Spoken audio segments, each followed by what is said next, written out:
Welcome to the Strategic Travel Entrepreneur. My name is Rita Perez. Hello.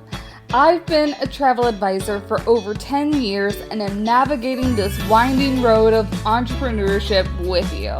I created this podcast because I wanted to share all the things I've learned from leaders both in and out of our industry that I really wish I would have known way back then.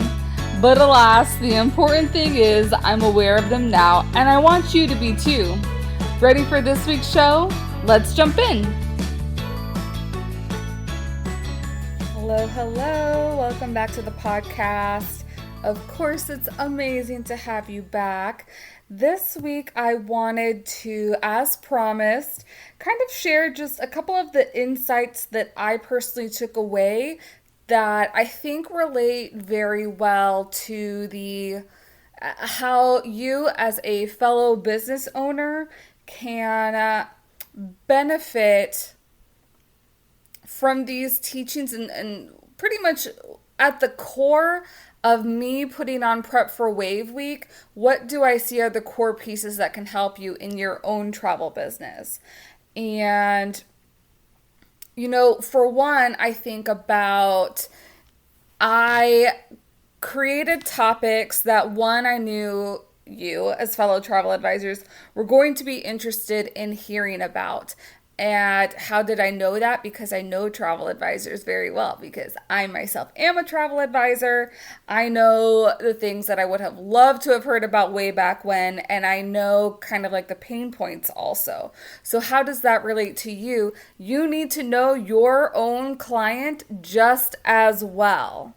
And usually your own client or your ideal client is someone who is very much like you. So I go ahead and I go back to thinking, like, what are some of the topics that I like to hear about as a person? Like, especially like with my niche being in cruise retreats. And I think this is kind of like where I'm starting to go back. It's always going back to basics. And sometimes throughout the year, like I feel like in my travel business podcast, I have felt like I got away from like the true, why do people need to be listening to this podcast?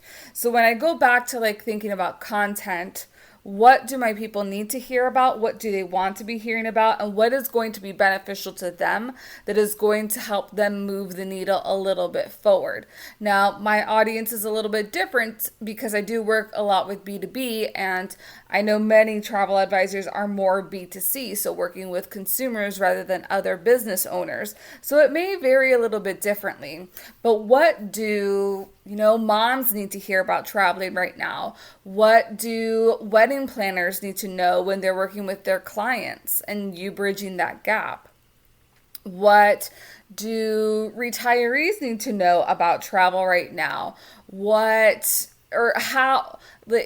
I'm thinking about even like luxury clients. They probably don't and I'm saying this, they want you to take care of all the details for them. They don't want to have to manage anything. So how are you going to prove yourself that you know that you can, that you're more than capable to handle the details for them, especially when you're talking about client attraction? So what are kind of like the core messages? If we're gonna circle back, what are the core messages? Like, I knew my ideal client, and I know what your pain points are specifically with this Prep for Wave Week. So who are your ideal clients, and what are their pain points? Because there's also different types of content that you can put out there for the different stages of people. And, that is for me personally, for my niche, I have to educate and train a lot of people to understand that retreats don't have to be on land. They don't have to be in a retreat center, in a hotel. So what are those nuances in your own niche that you have to train people to break free from or to start thinking differently about? And even going back to basics, because a lot of the things that we had talked about were very foundational so that you can set the stage to be successful in another way. So I would say like that is like one of the big tips that came about, is that I knew who my ideal client was and I know what they wanted. And I've gotten like really amazing feedback. So thank you so much for everybody's feedback. So what is going to be that content that your ideal client is just going to be oozing for? The second thing is that I provided so much free value. There was a little upgrade, and of course, like when you're working with your clients, I would say that that's like your planning fee once they get started working with you. But there was so much incredible and tangible value. And a lot of that was me being mindful of the speakers that came and me really thinking through the questions that I was going to ask the speakers and making sure that they weren't going to be generic.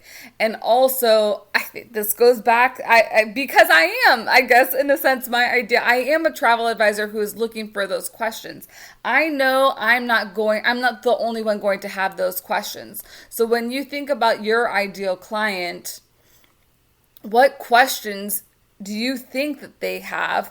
You might think that they're silly, but really get to the nitty gritty. And it could all be like, even like some sort of packing hack. Or did you know that you should visit Timbuktu in July instead of December? Or whatever all these nuances are, really, they need to know. So you have to give as much value, as much knowledge.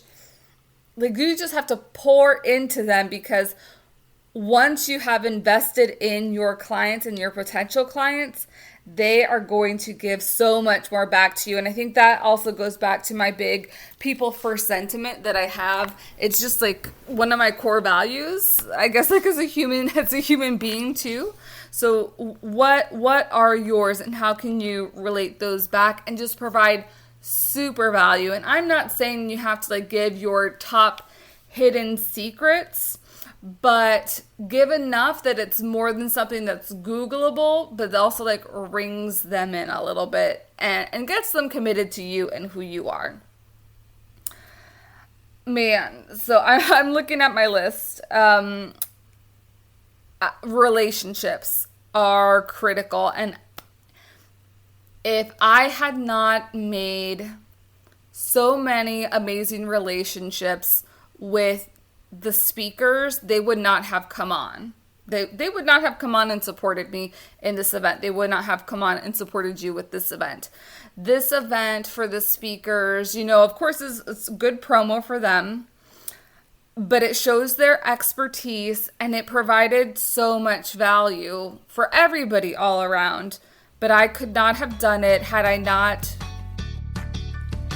The Strategic Travel Entrepreneur is brought to you by Mailbox Power. Harness the power to attract and nurture your clients through something many entrepreneurs have forgotten about: the mailbox. Create beautiful custom campaigns and automate annual mailings for birthdays and holidays. And with a pro account, get access to mailboxes not currently on your mailing list that are just waiting for the travel service you offer. Visit my Mailbox Power affiliate link in the show notes to get started today and support this podcast. Had those relationships already built. I will say Chanel Knight, she was one of my first like really close supplier partnerships when I first started this business 11 years ago. She no longer works closely with my host agency. She has a different territory because she works with a different company now. But because of that foundation years ago, I could come up to her and be like, you know what, I really want to have your voice here. And she said yes. So who are those relationships that you can cultivate that can help your business? Maybe you want to do similar, something like a summit, and you want to partner with different travel advisors who specialize in a different niche and help just lift and promote travel in your local community. I think like that's a great idea. And that's something actually I had wanted to do, but the plans had faltered. But what relationships can you really cultivate that will be beneficial and helpful to you? Is it podcasters or bloggers in your ideal niche?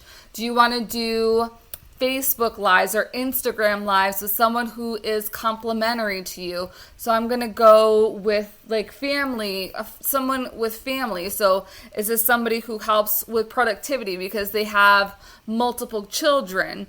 Is this someone who helps families stay on budget when they have multiple children? Like, you have to start thinking creatively and what's going to be a complementary service to you that is going to be beneficial for both audiences to listen to.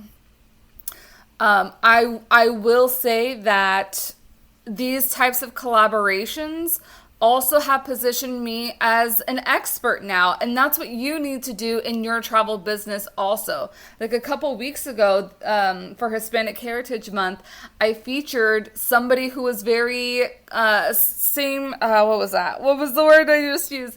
Who was very complimentary. That's the word. Complimentary to what I offer. And I know that they had access to people who might be my ideal clients. So I raised them up on my Instagram platform and they raised me up on their Instagram platform. These types of collaborations, a lot of the people that I know, both in the travel industry and outside the travel industry, are because of that, because I have seen them on other people's audiences.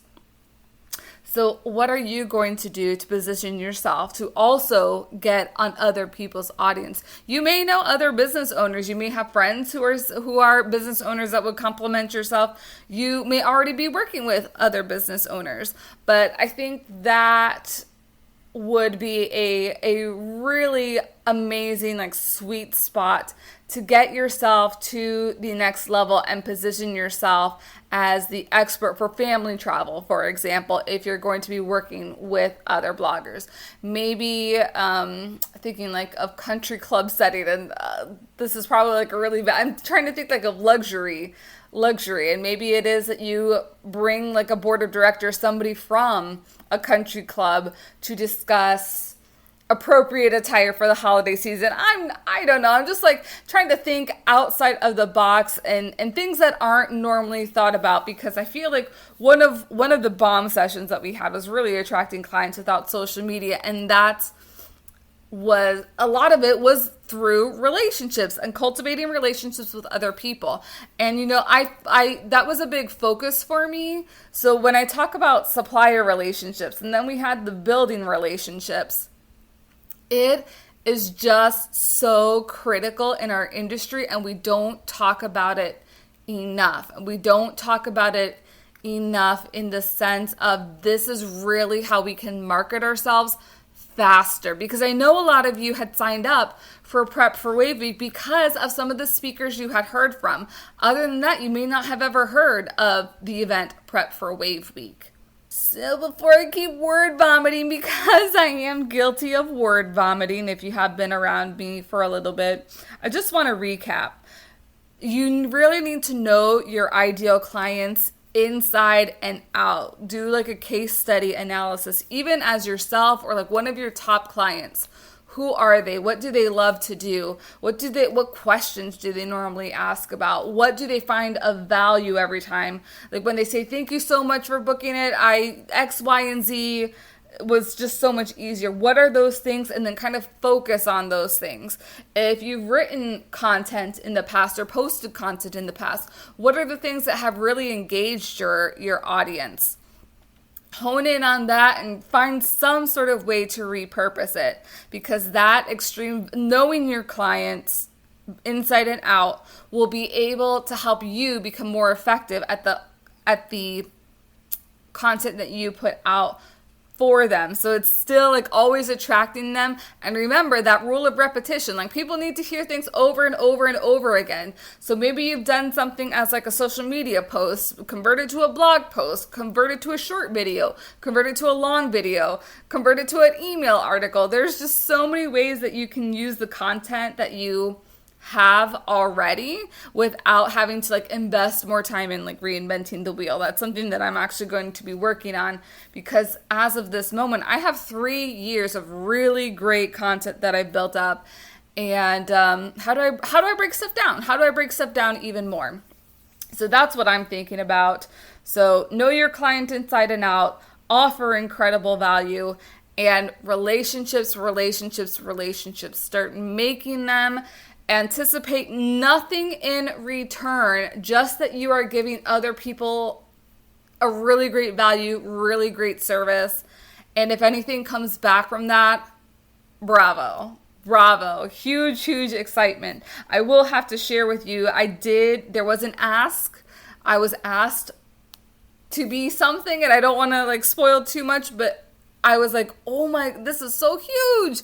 This is so huge. And it would never have happened had I not had the boldness to put myself out there and put such an incredible event for you all. So I'll wrap this up. Thank you so much for listening to this episode. Please let me know if you have any questions or you want a further deep dive into some of the things that I think could resonate for your travel business and helping you out. Have a great week. Thanks for joining me on The Strategic Travel Entrepreneur. Please subscribe and leave a show rating on your favorite podcast platform. Oh, and don't forget to take a look at the show notes for important information and links. See you next week.